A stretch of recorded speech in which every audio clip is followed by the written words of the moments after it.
Brandon, what's up, man? Hey, How's it going? pretty good. You just caught me after practice. All right, awesome. I just wanted to talk to you about your career, your upbringing in the sport, and your upcoming fight. Okay. Awesome. So, what was your introduction to martial arts like, and when did you first think that this is something that you want to pursue seriously? Born there, so I was like 4 months old, and my parents moved me to Minnesota. Okay. They got divorced, moved me to Arkansas, and then I moved to Florida around like middle school, high school. So I actually grew up in Gainesville, Florida, with Florida Gators, UF. But yeah, I tried every sport in high school, and it was mainly because like I discovered girls, right? And I was like, oh, girls like athletes, and people wear deodorant and brush their teeth and are in shape. So I was like, I'm gonna try every sport. I'm gonna try soccer. Didn't pan out. I tried baseball. Didn't pan out. I wrestled for a year. That was all right. Tried football, and I really fell in love with football. And I played for 2 years.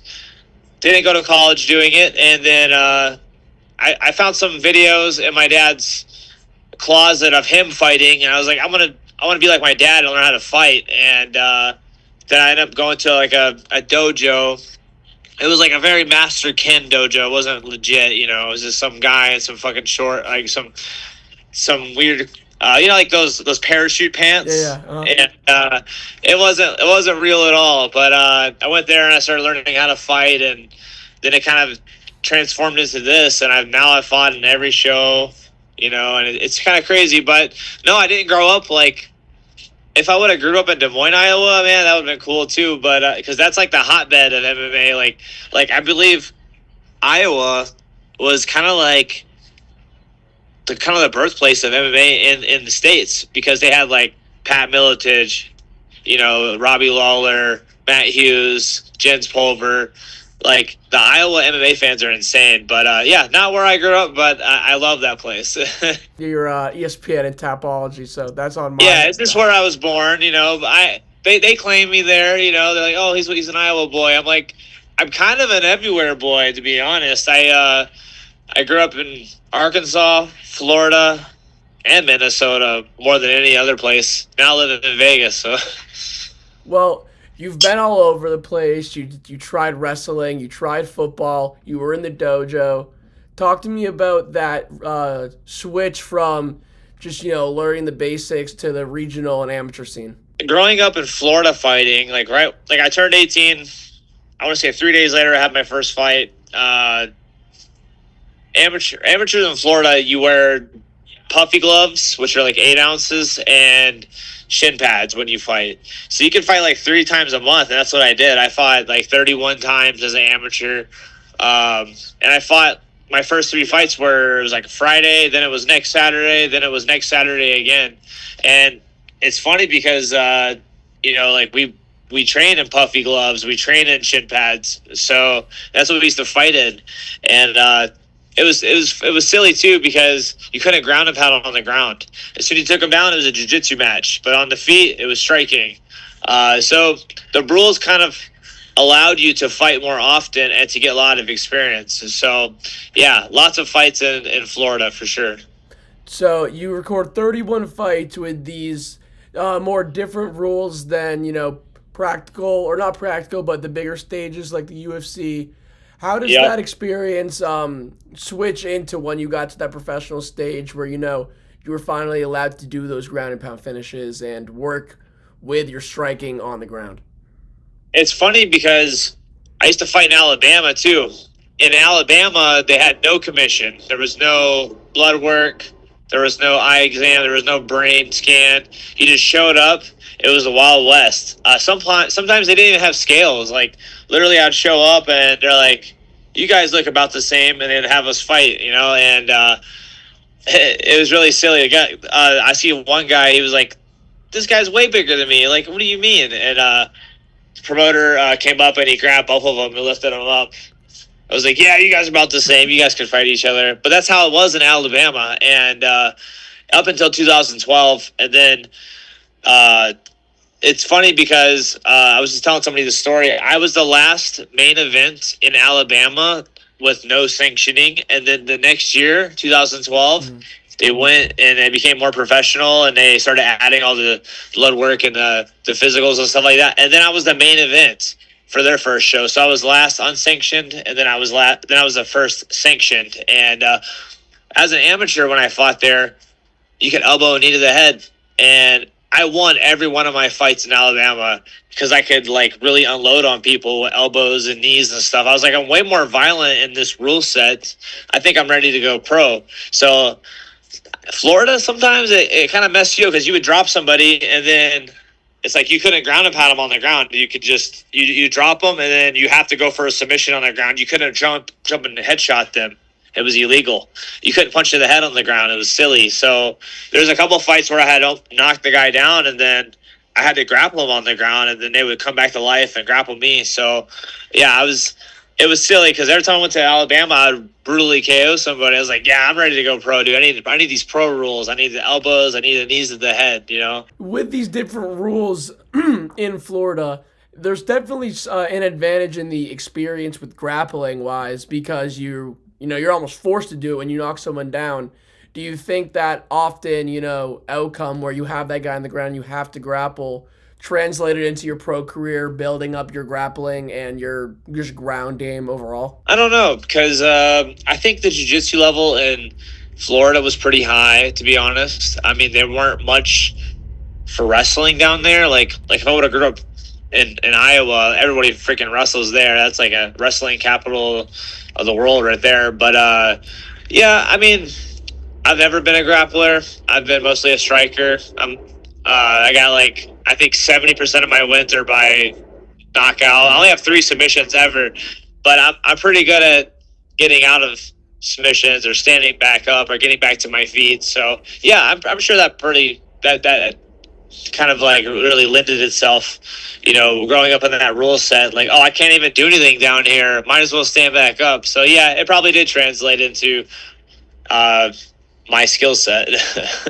And I can see that obviously through that 70% KOs out of all your wins. On that, your nickname eventually became the human highlight reel. At what point in your career did that start to catch on, and where did it come from originally, or who?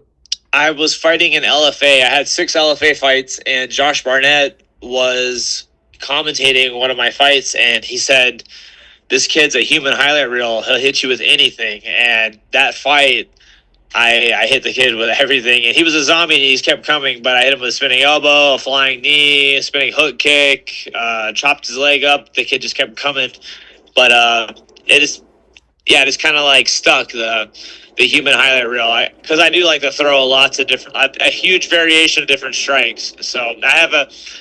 It was funny because I was always telling my coach, like, hey, I've knocked out everybody with every appendage, like right hand, right knee, right foot, right elbow. But I was always missing, like, my left hand. I was like, I never knocked anybody out with my left hand. Eventually in karate combat, I hit the guy with the overhand left and dropped him against the pit wall. And I started hitting him. I was like, I'm going to count that one as a left-handed knockout. But, yeah, it took me until, like, doing it for 16, 15 years, I finally got my left hand knockout. Well, with that, you've got the whole right side done, and you've now gotten that left hand. You come into this next fight on the MVP card as a pretty considerable favorite. With that, how does that translate for your mentality? And if you see this as the odds see it, do you see yourself gaining another ligament win here? Maybe a left knee to left foot, left elbow? Hopefully, I mean, I don't win a lot of decisions. I either finish them or I lose a heartbreaker. So it's like with this guy, he's got incredible chin, incredible boxing. He's never been finished before in any of his fights. So yeah, he's got a hard head. I kind of look at him as like a right-handed Nate Diaz, so that's how I'm going to treat him, and I'm going to use all my weapons. I'm going to leg kick him, knee him, elbow him, everything. Hopefully, I get him out of there. I'm going to be looking forward to that fight as well. Obviously, the name comes with a price. People are going to watch the human highlight reel. I'm going to get more into that fight a little later on. a little more in the early stage of your career. You fought 31 times before even making it pro, before going pro. What was the toughest lesson that you learned throughout those early days, and something that you didn't really see first turning pro that ended up helping you? Yeah, like I said, I grew up fighting in Florida. I had all those fights. I started at that like Master Ken dojo, and it was not the place to learn how to fight. And then I moved to a better gym. The biggest thing was just like I took all these fights, and I was almost self trained, and eventually the most important thing was finding your way into one of those super gyms. Like I was at America Top Team, and I was at Syndicate, and everywhere I moved, even if it was like to Minnesota, to Vegas, like the gyms always got better, and my training partners got better. And uh, you don't want to be the best guy in the gym. You know, you're just beating people up there. You're not going to get tested, and that's why I ended up moving to the Syndicate because I was becoming like one of the better guys there, and I was like, yeah, I got to go somewhere where I'm back in the middle of the pack. And that's what I did. All these guys who want to make this their dream and follow it, they got to move out of the small town stuff. They got to if they look around and they see all the same people doing the same things for years, it's like, bro, you got to get off the hamster wheel and just go for it no matter what. And like that's why I move across the country so much. I've lived in the Arkansas mountains. I lived in the beach in Florida. I lived in the swamp in Florida. I moved to the frozen tundra of Minnesota. And then from there, I moved to the desert. You know, maybe I'll move to like Pacific Northwest next. I don't know. I've lived everywhere. So I'm a desert rat now, and I'm in the fight capital. So I love it here, you know. Your other question, I wish I would have got a manager like a little faster. You know, I thought if I would just keep winning, the UFC would call, but that's not how it works. You got to be with one of these big management companies, and the UFC reaches out to them, and then they're like, "Hey, do you have anybody for this weekend?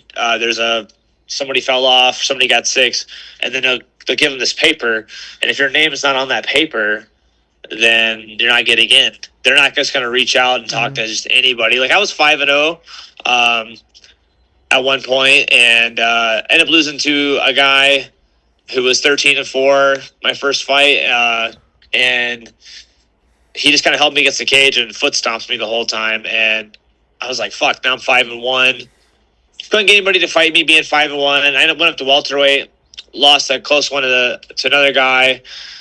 Now I was 5-2, and same thing. I just kind of went back to the drawing board and just I won. I got all the way to 10-4 and fighting for LFA, and I got a lot of eyeballs looking at me, especially being LFA. It's like the main feeder organization to the UFC, and I still didn't know, like, hey, even if you win the belt here, it doesn't mean you're getting in. You got to be with the right management. And, like, I fought for the belt, and I didn't win, and I still didn't get in. And finally met a guy from Iridium Sports Agency, Lance Spouty, and I did exactly what he said for 3 fights, and I got in. So it's all about making the right connections, finding a manager that really cares about you, and not just fighting to fight. And I know a lot of people who I use my own state for an example, where I'm from in Minnesota. Guys will win like 5 in a row, and they're ready to go.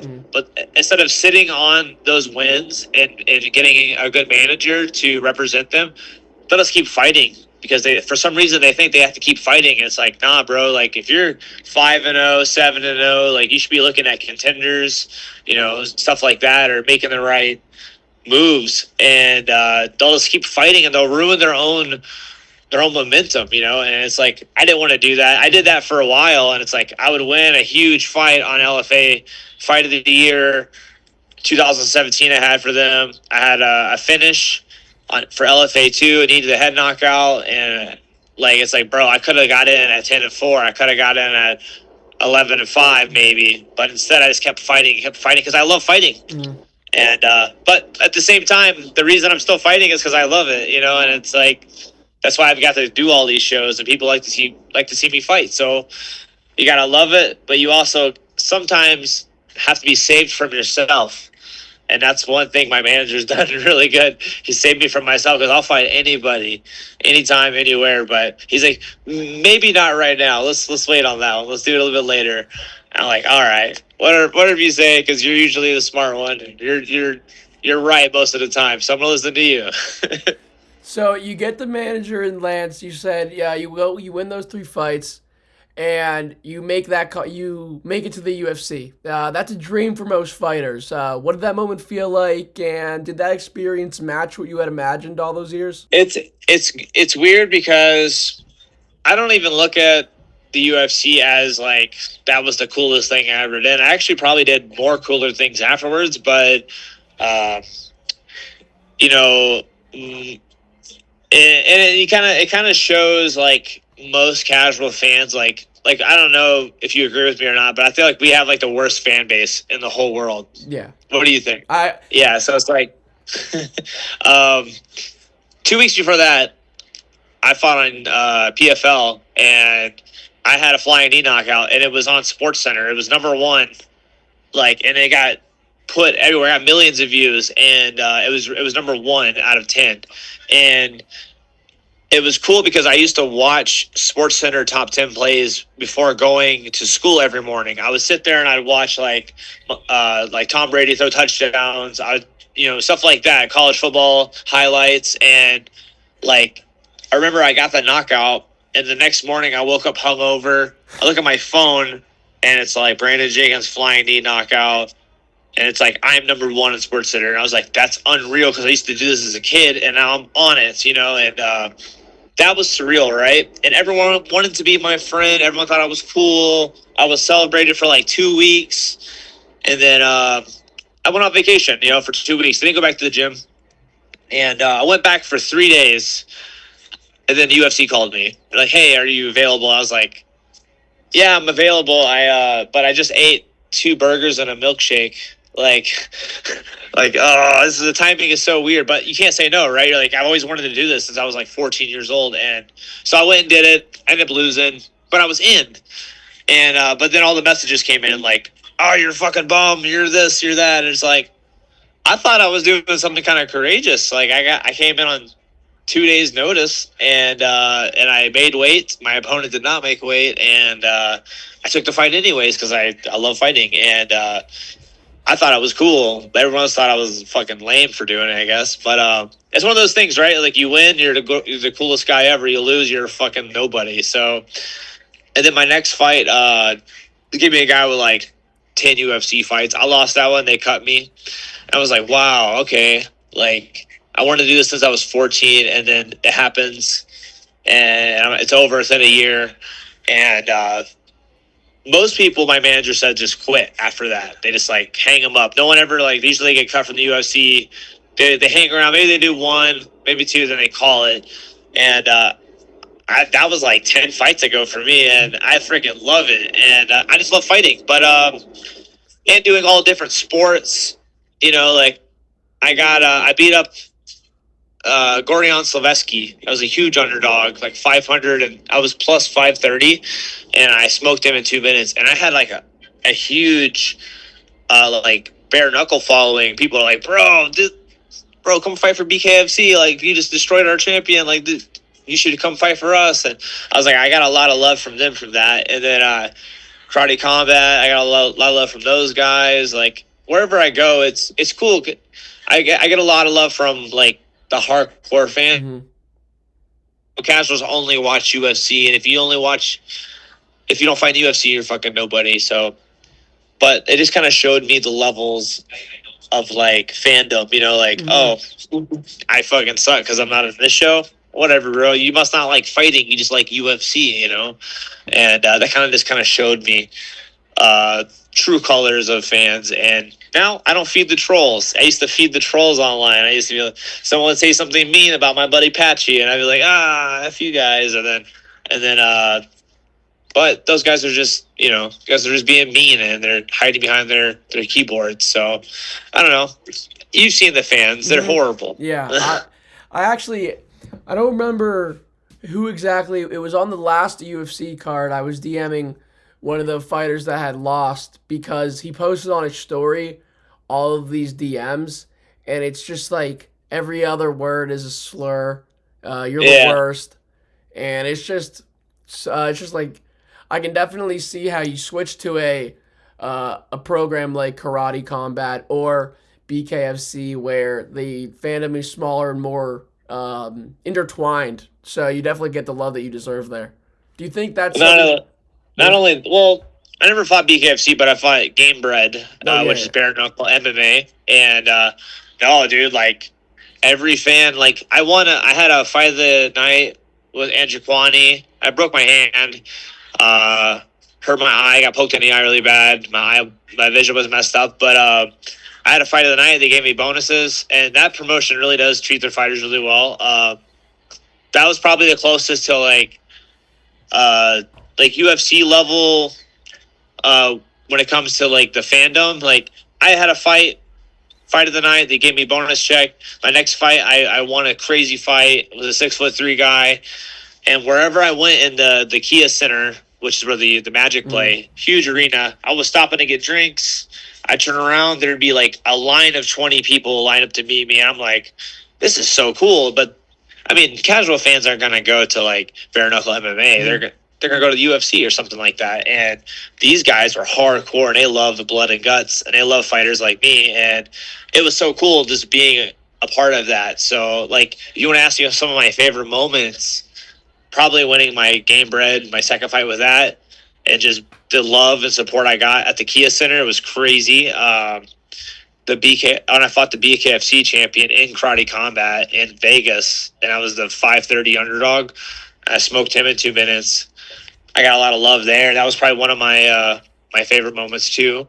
The LFA knockout, or not LFA, the PFL knockout was pretty sick too.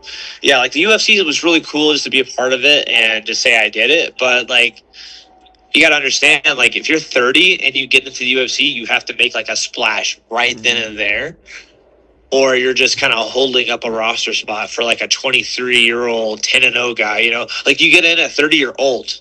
And mm, you've heard like Dana say, I don't sign 30-year-old yep. prospects. It's like I got in at 30, and it's like I was fucking old already. So no, I do this because I love it. And next up is Netflix. It's crazy. Yeah, on that. So you've seen two completely different sides of the fandom when it comes to more casual fans that don't have how to respect just the brawl and the win or lose, and you've also seen the real fans that show the love where it needs to be. You're going into a card. It's Netflix, it's first of its kind. What kind of fandom are you expecting to come out of this? uh, I don't know. I mean, so tickets have been $88 the whole time. People don't know this, but like they haven't. There's been some weird like. Hold on a second. I think something came up. Okay, can you see me? Yep, yep. Okay, yeah, yeah. So it's weird. So Rhonda came out and was like, "Hey, tickets are gonna start off at $88. We want everybody to come. We want everybody to be able to afford this, especially during this time of inflation." So it's cool that they did that because it's Mm, hard to get like UFC tickets for more than or for less than $130, $200 sometimes. Oh, up more now. I've heard I 300, but yeah. oof. I'm Oh, looking more at than that. Yeah, I've been trying to get tickets for this weekend. It's 450 probably right now for nosebleeds. Jesus. Yeah. So yeah, like this event is built for the fans to come watch. Tickets are affordable. So I think there'll be a lot of people there. There's there's some big names on the Hmm. card with Francis and Gina and Rhonda. But there's also like it's stacked when it comes to prospects Hmm. too, because you got Makayev who's undefeated. You got Kenny Cross who's the number one unsigned lightweight in the U.S. Trains with me. Hmm. He's fighting one of the top unsigned guys from. He was like KSW champion, Yeah. double champ, Yes. but he's like the number one guy. You got number one guy in the U.S. versus number one guy in the U.K. So you got like prospects, you got big names. Like the card has everything you want. It doesn't just have like geriatric fighters. And then you got like freaking Mike Perry, King of Hmm. Violence. You got Nate Diaz. He's a bad mofo also. So I think the card has everything you want. And with the tickets being so affordable, I think we're gonna get a lot of hardcore fans. I actually completely agree because like you said, you look into these fights like Kenny Cross and Makayev, not as much, but with a guy like Kenny Cross and his opponent, it really takes the hardcore fans to understand the depth of the fight. Like you look at it from a UFC fan perspective, those are just two names you don't know. But Yeah, these yeah. guys have all the skill in the world and can be really fighting in any promotion they choose. So I feel like that will definitely talent or make hardcore fans, much more willing to go. Yeah, and the production. I Mm-hmm. mean, they have a high level production over there at Netflix and MVP. Like their shows are always just really awesome to watch, and they're on top of their stuff over there. It's not like I don't want to throw any names on there, but like PFL, you watch some PFL cards. Like I think PFL right now is pretty solid when Mm-hmm. it comes to production, but the last couple of years has been very spotty. There'd be like dead spots where it's like just showing the cage for like 10 minutes until the next fight. But like right now, they rebranded and they took their crazy $1 million paydays away. But like now it's like, oh, it's a 500,000 thing. It's like they're spending more money where it needs to be instead of just like pouring money into it. Now it seems like they're the production's gone up. It seems like they're paying the fighters well. It seems like they are they're marketing better. Now you know when PFL fights are on. It used to be like, bro, there's a card on right now. I didn't even freaking know. I didn't hear anything about it. Now it's like there's actually a lot of work behind the marketing and stuff like that. But yeah, I don't know. Netflix and MVP. I think it's a match made in heaven. I think that they're going to do really well with this event. I completely agree. What does it mean to you specifically to be on a card for the first of its kind with that has so much potential to turn into a really good program with like the prospects and the big names? Yeah, it's kind of like being a part of history, being the first on the Netflix card. It means a lot. I mean, it's cool that people still want to watch me fight 16 years into my career, So I fought on every show, and it's really cool because I think before this I was going to do Misfits, and Misfits is pretty cool. It's kind of a newer thing, but Netflix it just blows it out of the water, especially with like the viewership, like the numbers and stuff like that. It's gonna be one of the most watched cards ever. So being a part of history does mean a lot to me. So you're a part of history. You're going into one of a card that has the potential to have one of the most viewership in a while for a card. Go into this fight, like we addressed, you're on a 2-fight skid. Is there any extra edge going into this one? Something to prove to the world? I don't know. I'm 34. I fought in every show. I I told my manager after my last loss, I was like, I'm done chasing things because like every time I get into a new show or a new promo, I'm always like, I'm gonna work my way towards the belt, and that just kind of gives me something to strive for. And I was like, I always wanted like a belt or something before I hung it up because I have like a regional title, but it'd be cool to get like a world title. Like I was wanting the Game Bread belt or the Karate Combat belts, but it's like there's so many politics when it comes to that, and so many you got to kind of be lucky. You got to be from the right country. There's all kinds of things that go into that, and I told my manager, I was like, I'm done like chasing things. Like if something cool happens, I'll do it. And literally, I said that, and then 3 days later, he's like, "Hey, want to go do this?" I was like, "Yeah, I can't say no to this," And so now, yeah, I'm done being chased, and it kind of it's kind of cool that people reach out to me to be a part of these historic events. Um, but yeah, the 2-fight skid. It's funny because even though I technically not UFC, PFL, game bred anymore, like if you look at the guys, the last guy was 33-6, kickboxer, Mm. world class kickboxer, right? Before that, it was a 5-0 undefeated phenom that nobody would fight, and I fought him. Before that, I beat a 1FC guy who was 16-4. Before that, I lost a really trash, I think it was decision to Mm-hmm. Efren Escudero, and he's a Ultimate Fighter winner. Before that, I beat a UFC guy. Before that, I beat a BKFC champion. Before that, I beat a PFL guy. It's like even though I'm only fighting big show vets, like it's not like I got out of the big show, went back home, and just fought a bunch of bums at a local bar or something like that. Like, I still only, my manager only lets me fight like tough fights. Like, he only gets me fights against world class dudes. So it's like, you sign with Karate Combat, you're fighting like the best strikers in the world. You sign with Gamebred, you're only fighting like, I fought a UFC WC guy, and then after that, I fought a Bellator PFL guy, a contender guy. So it's not like the level of opposition has dropped. Maybe I'm Yeah. on a little bit of a skid, but it's like, look who I'm fighting. You know, it's not like I'm fighting 40-year-old dudes in a bar somewhere losing fights like that. Like, I'm still been fighting at a high level. I've been fighting at a high level since 2017. Like, if you go back and look at my record, you won't see any losing records on it. You won't see any cans. You'll see UFC vets, PFL vets, guys with winning records. I think even though Chris Avila has a losing record, I think he's 8-9. Yeah. He's also a UFC vet. He's also Bellator vet. He's been more boxing now, but I haven't fought a guy with a losing record since 2014. And like, I'm not treating him. I'm not overlooking him or anything like that, because I know he's got good hands and he trains with Nate Diaz. And even he does have a losing record. Like, he has a winning record in boxing. You know, I have boxing matches too. I have kickboxing matches. I have karate matches. I have bare knuckle fights.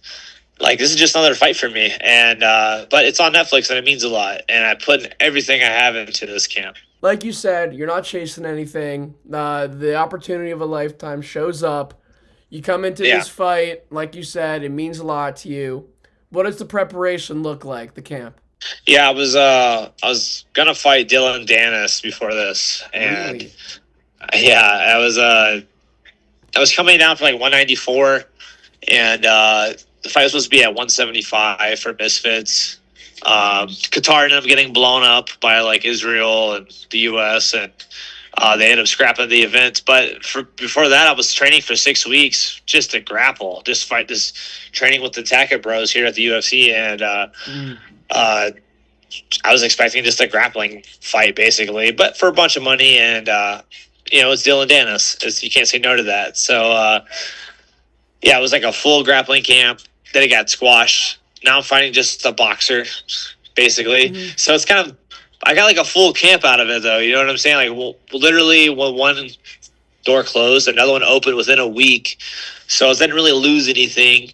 They're like, hey, but you have to lose another 10 pounds. So I was like, okay, cool. Another 7 pounds, but like, I'm on weight right now. I'm ready to go. I'm 15 over. Should be easy cut. But yeah, best camp ever, and it's been 2 camps basically. So I'm like double already. So, like, yeah, it's been 2 camps, so you have that extended length. And like you said, you were focusing on grappling with the Tacky Bros, who are super advanced as they are in UFC BJJ. What does Yeah. that mean? What does that mean for you going into this fight? Because you like to use your hands more. You're more of a stand-up guy. But with that experience and that, full camp, do you see yourself using that in this fight or just sticking to his game? I don't know. I've seen him go for some single legs sometimes. I don't know if he's gonna do that in this fight. I hope he does, but I think me and him kind of cut from the same cloth. Like, we're not there to win by points. We're there to finish each other. So I expect fireworks from him, and I think it's going to be a bloodbath. And I don't know if I'm gonna be able to put him away. So I think it should go. It'll probably go all three, but we'll see what happens. So you think it goes all three, but I mean, you guys are both guys that look for the finish. What's your final verdict, your final prediction on this one? I'm hoping to get him out of there round 2. Okay. I know he's extremely durable, but anything can happen. It's not boxing anymore. It's knees, elbows, kicks, punches. Only thing I wish it was is like bare knuckle, because I think every sport is better with no gloves. But that's just the crazy person in me. But yeah, I'm excited for it. Okay, so on that, after this fight, what does the road ahead look like for you? And I was going to ask, is there a specific level or promotion you're targeting? And with this love for BKFC, Is that a direction you would think about going after? Not BKFC. Maybe Game Bread, like bare knuckle MMA again. But like I said, I'm not really looking past this one. But me being my age and I'm only 34, but I got a million fights. I think that whatever happens, I'm definitely gonna continue coaching because I kind of stepped into a coaching role after my last loss. I was like, I'm gonna take a long break and just help out Syndicate MMA and just be a part of that family and help other people. So that's what I was doing before I got signed to all these crazy things. So after that, I'll go back to coaching. And if something else wanders across my desk that I really love and I can't say no to, and my coach is down for, then I'll do that. It just kind of depends on what happens afterwards. But yeah, I'm not targeting anything. I'm hoping to beat the target. 100%. And once again, you answered my next question. So, post fighting, sounds like, you're part of that syndicate family. You're a coach there. Tell me more about that because over the past couple of weeks, there's been, major names from syndicate fighting in the UFC. Cody Steele, Davey Grant the week prior. Just talk to me about how it's been coaching in the gym. I unfortunately wasn't a part of Yeah. those guys' camp because I was training for my own fight. But before that, I was a part of Jordan Levitt's camp. I'm helping him with his striking. I helped him. I think it was in February. He fought in Houston at the Toyota Center, but he beat an undefeated kid. And then I've been helping. He's the only guy I've been coaching while I'm fighting because he's one guy. But he fights 3 weeks after me. But yeah, I've been helping out with his stuff, and then it's a lot of guys on the doorstep like Stav Corinne. He's 8-0. He's the Tough Enough world champ, 135. I helped do his camp. Cameron Sandoval, he's the A1 champion, 35er. I was part of those guys' camp. A couple amateurs, but I mean, I've helped out about 5 guys since December, and they've all won. So I feel like I'm making a difference, and it's been pretty cool watching those guys develop and help them, achieve their goals and win some regional titles. So hopefully, I think Stav should get the call for contenders, or even Cameron. I think he gets one more win, he'll be on the doorstep also. So hopefully, I can just help those guys get to the next level. And once again, my next question: with those two guys and Jordan Levitt already being in the UFC, you have fought, in all these promotions. You have love for all of them. Is the idea of the UFC is where I want to go the main idea in these younger guys' heads? And is that something that you like follow along with, or do you keep the idea of other promotions open to them? No, I mean, usually you win like a Fight Pass title, you're usually on the doorstep. And everybody wants to do this. I mean, if I could go back and do it, I don't know if I would do it differently, but I would do it differently, but I would still like I had a chance to stay in PFL and then fight for the $1 million tournament the next year, but it was like 8 months I would have been on the shelf. So I was like, how am I going to make money in 8 months? So I went UFC because it was literally 2 days later or whatever, but it's like really went for the money at first with PFL because then you can if you get out of PFL you can win a couple, maybe jump into UFC. Maybe that's what I would have done differently, but no, everybody wants to be at the UFC, and once you get in, you get a couple W's. Like the PI is amazing. They take care of people here, and you get free food, get your body work done. You got recovery stuff, so it's definitely the place to be. And hopefully everybody gets to experience it one day. It's like under 1% of the athletes are going to make it to the UFC. So those guys are right on the doorstep, and hopefully I can help them get there. It's super awesome that you're this big part of these younger guys' careers making that next step. Do you think that cornering is something that you see yourself doing post fighting for these guys? Yeah. I'm mostly like a striking coach right now. But the more reps I get with these guys, the more I understand their game and what to say. And, if I could see, I'm really getting into film study and just breaking people.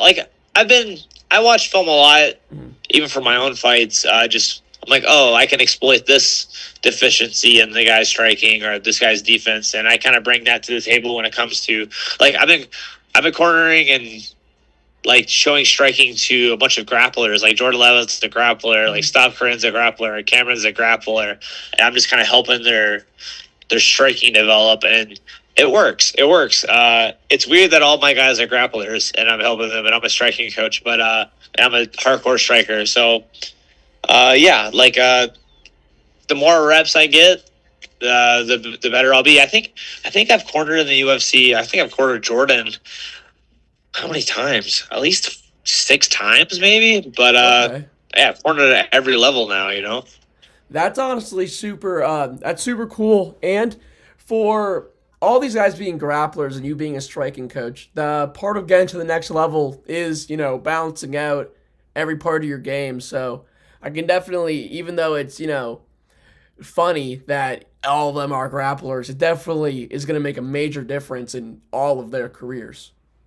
Yeah, it's like me being a guy who's super violent and exciting. I may not win all the time, but people are definitely going to get their money's worth. Mhm. And if I'm able to put it all together and I get guys out of there, it's pretty vicious. And I think that's why the guys like working with me because I know how to finish people.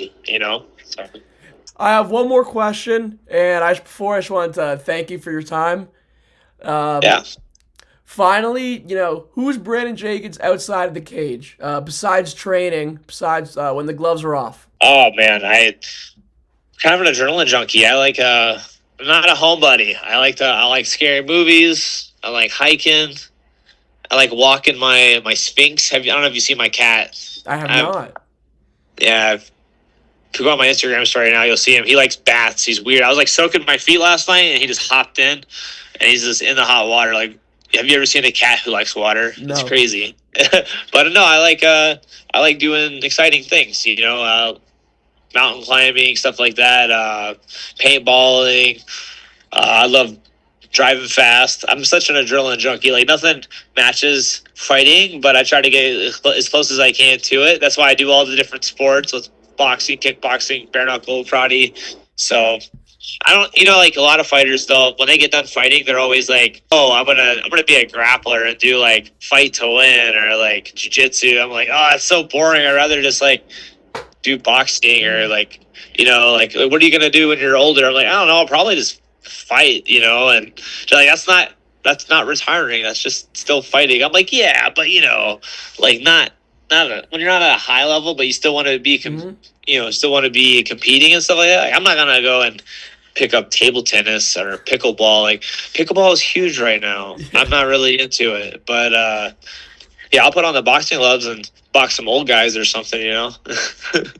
Thank you again for your time. I'm really looking forward to your fight, and I think that people, if they don't know what they're about to see, they should be in tune for a fight of the night KO for sure. Awesome. Thank you so much.